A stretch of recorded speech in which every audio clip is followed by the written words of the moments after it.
Bonsoir les amis. Oui, oui, oui, bonne question. Qui sont les responsables de ce désastre? El fracasso, l'échec, tel qu'on le décrit ici à Madrid.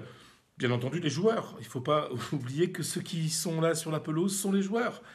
Ceux qui, par exemple, comme Sergio Ramos, ont pris de haut cette équipe de l'Ajax. Vous vous souvenez, il y a 3 semaines, le capitaine avait provoqué un carton jaune pour être suspendu pour ce match retour. Donc pensez que qu'on est déjà qualifié après un 2-1, une victoire 2-1 sur la pelouse de l'adversaire, ben c'était une erreur terrible de la part du capitaine Ramos. Et les autres, par exemple, qui n'ont pas montré beaucoup d'envie, en tout cas qui sont peut-être pas assez bien préparés, qui n'ont pas su se remettre en cause eux-mêmes. Donc oui, le premier échec est celui des joueurs.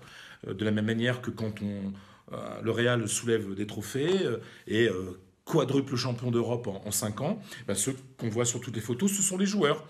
Donc il faut qu'ils assument leurs responsabilités. Mais les coupables sont aussi ceux qui ont laissé ces joueurs-là dans l'effectif, à commencer par les dirigeants, surtout les dirigeants. Florentino Pérez, le président en tête.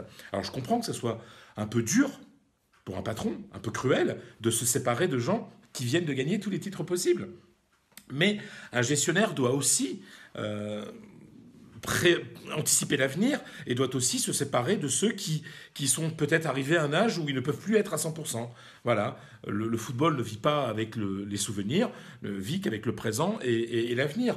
Et donc le président Pérez a lui aussi une certaine responsabilité dans le fait de ne pas avoir fait la révolution dans le vestiaire, de ne pas avoir changé ces joueurs qui étaient peut-être un peu trop repus, un peu trop installés, embourgeoisés, après tous les titres remportés. Puis l'entraîneur, pour moi, il a zéro responsabilité. Santiago Hernán Solari est venu là pour rendre service. Donc déjà, il a fait ce qu'il a pu.